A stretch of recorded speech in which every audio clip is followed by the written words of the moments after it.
All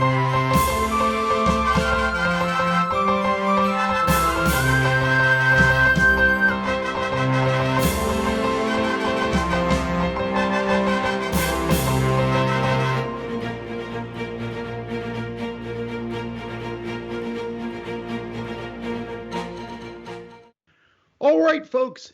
Actually, not a ton of news this week, so this won't take long. We'll just jump right in, though. Games Workshop has announced several new board games. Games Workshop has really jumped into this board game thing with 2 feet. It's like this is like the 5th year of it now. And of course, almost all their board games have miniatures. I should say almost. I think all their board games have miniatures that can be used in one or more of their miniature games. So then the miniature players buy them, and then board gamers might get them. Right. So we have here Warhammer Age of Sigmar Bladeborn, a 2-player skirmish game for 30 minutes. So looking at the picture, this looks very similar to their other games. I mean, I know they had the really, really big hit with the skirmish Shadespire, one, which or Unders Worlds or whatever. Unders stuff. Yeah, whatever that's called. All their names are super catchy. Really catchy. Yeah, it's so well, if you're it all into depends it, you on know it. It all depends on how well you're into the thing. It's Underworld, so it's called Warhammer Underworlds. Shadespire was the first one, and then there's a lot of other ones. That's right, Underworlds. Yeah, and that one is a very popular game. They've come out with a ton of, expansions, additions, what have you, to it, with a bunch of different clans. And this looks to be, that board looks to be more busy. Like the other one is simply a battlefield. It's hexes, you play on there. It's all about the characters and the cards. This one seems to put a little more focus back onto the board, which I like. I like the way that board looks, and I like what's going on there. There's not a ton of, imagery here we can pull from, but this looks neat, and I like this title. Bladeborn is a cool title. Do they create a new system every time they bring out a game like this, which is in the same universe? Yes, I think. Okay. The Underworld ones were all the same system, so. Yeah, I never played any of their stuff. Alrighty. Here we have then also Doomsday. This is another Space Marine Adventures cooperative game, so I don't know if this is the same system as their other games that they've done in this. You have 3 Space Marines and a bunch of Chaos Cultists. So it's 1 to 3 players. Not many games have that range, right? That's right. Yeah. I wonder why it's like 1 to 3 and not 1 to 4. It's an odd. But maybe it just works well with 3 Marines. Who knows? Yeah. This is called Doomsday Countdown, by the way. What did I say? Doomsday Countdown, and I think this looks to be very similar to one they've had previously, but they had like a jungle setting. And sort of similar pathfinding throughout the jungle, attacking on all that stuff. So this might be that same system. I wish I had the title available to me, but they've got quite a few of them now. So yeah, this looks okay. Not as interesting as the other one looked, but again, they keep pumping these out.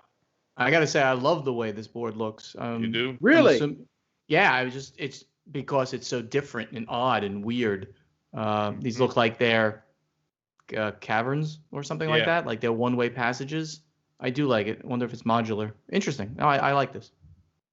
All right, then we have Warhammer 40K Fireteam. This is a squad skirmish game based in the 40K universe. The other one was based on their fantasy, the Age of Sigmar, and this one's based on 40K.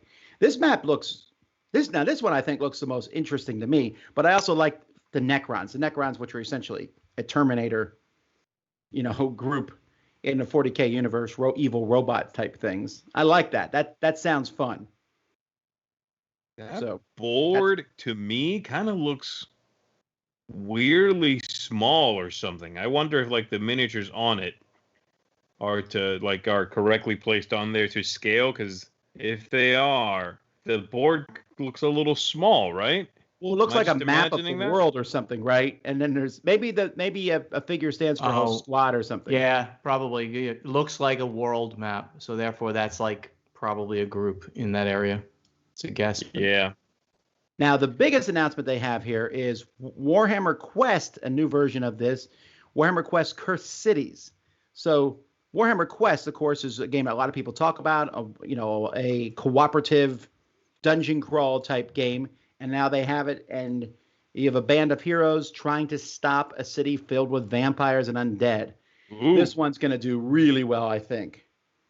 So Cursed City. It's got a great look. I like this. Looks like what's the one from FFG that they're coming out with third edition for? What's that called, Tom? The one you like? The what? The one you like from FFG that they're coming out with a third edition for. What's that game called? The fantasy game.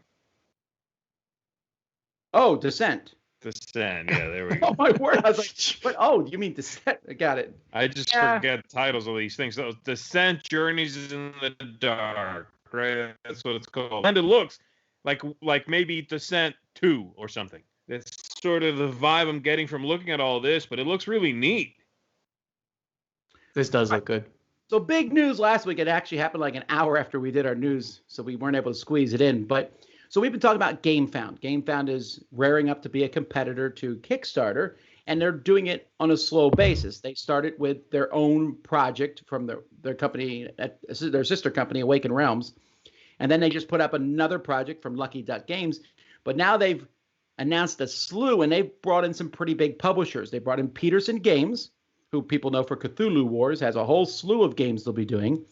But they also got Modifius Entertainment, and the new Skyrim board game will be hitting GameFound. Then they also have a game called Galen, which is a cyberpunk post-apocalyptic game. That's from Awaken Realms Light, so that's not as, surprising, I suppose. But getting Peterson Games and Modifius, both companies that use Kickstarter extensively, on board, this is interesting. This is I don't know. I like watching this sort of thing happen. So I'm curious to see how Kickstarter is going to respond to this. Portal Games also announced that they were right. The big box collector's edition. I forgot what they called it of Robinson Crusoe. He also announced that. So obviously, GameFound is pushing hard to grab publishers, probably making them an offer they can't refuse, so to speak, and getting them on board for this. So it's going to be very interesting to see what these titles bring in. Obviously, there are some very big name titles too. I've never played Skyrim, but now never played Skyrim. Yeah, I know everyone's like lots of people love that. So this is really interesting to see this game coming out as a board game, and then of course Robinson Crusoe, which is one of Ignacio's biggest games. So very, very interesting development here. Yeah, this is cool. Alrighty, Hachette Board Games has bought both Sorry We Are French and Scorpion Mask. So that's interesting. So Hachette has already been buying some stuff up, or they bought Sorry We Were French back in February. Now they bought Scorpion Mask. I didn't read anything in here as to what that has to do with Yellow, because Yellow has been distributing and putting out the Scorpion Mask stuff. So I don't know if this breaks that, or if that doesn't change anything. I'll have to look more into that. But this is kind of a little bit of a conglomeration type thing. A year ago, I predicted that Hachette would become like the next big company in the industry. In other words, they would start acquiring, they would go vertical, they would go and do things. Now COVID hit, so obviously that didn't happen. But Hachette is a huge company. They are the largest bookseller in France. They're the fourth largest bookseller in the world. So no one knows them here really, but they're tremendous. And they had picked up a smaller company. I just can't remember the name of them right now. And now they're making the push, it looks like, into picking up various companies. The interesting thing here is that these are French publishers. Well, French Canadian. Scorpion Mask is French Canadian. Only do French games, and they license out to like Yellow, I guess, to do English maybe. I don't know what the relationship with Yellow is, but it's going to be interesting to see if they're just staying in the French markets. I'm not sure, but this is very interesting news to me. Cool. All righty. And then finally, Capstone Games has announced semi-exclusivity with ACD and Alliance, which isn't as semi-exclusive as it sounds. I suppose there's only really 5 major distributors that are out there, and these are 2 of the 3 biggest ones, the other one being GTS, which This announcement almost felt like we're not distributing with GTS announcement. So this is a movement that's been going on now for a year or more, where various publishers are leaving, are consolidating the distribution in the U.S. It doesn't serve the market well to have 5 big distributors, because then what are they competing upon? They all have distribution locations in every region. Back in the day, they only had it in smaller areas. Southern Hobby was this southern area, and PhD basically covered like Florida and the Northeast. So now publishers are just saying, you know what, I don't want you guys competing on price. It doesn't make sense. We're going to sell to just a smaller number of them. And these are the 2 biggest. Alliance and ACD are the 2 biggest. And this follows a number of people doing something very similar to this. I heard GTS was bigger than ACD. They're not. Okay.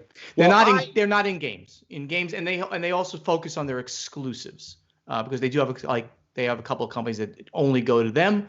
So they obviously push those games very hard. Well, I like to go on record and think I think this is a bad thing, because I like competition with the prices. So, I mean, it's at the end of the day, I don't think it's going to affect most people, but it does affect local stores. Local stores are usually opposed to this quite a bit.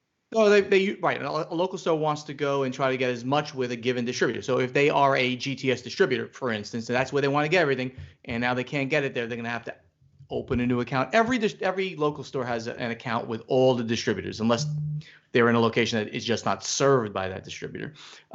So from a business perspective, this makes a lot of sense. It's just too many distributors for the U.S. market. It's not like that like any place else. In the U.S. market, there's just too many. They're in every location.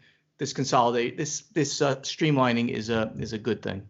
I mean, this helps Capstone Games, like any sure, it's good for the publisher, right? Absolutely. And ultimately, I mean, if it is good for the publisher, it's going to keep that publisher a little bit stronger. I think that's not a bad thing, but I get what Tom is saying. Yeah. Is that trickle down effect then makes the games a little bit pricier for the store owner, which in turn a little bit pricier for the gamer. It's not so much the price you're thinking, it's that a lot of stores will complain because, like, they'll call Alliance. Right, they'll call Alliance, say, do you got any? No. Oh, I can get it from this other distributor, but no, you can't. So if Alliance doesn't have it, you're not getting it. I see. But we'll see. It's interesting. Companies will jump into these deals with exclusivity, then they drop out of them a couple of years later. It doesn't seem like they often stick that long. So we shall see. Well, anyway, folks, that's the news. Let's keep moving.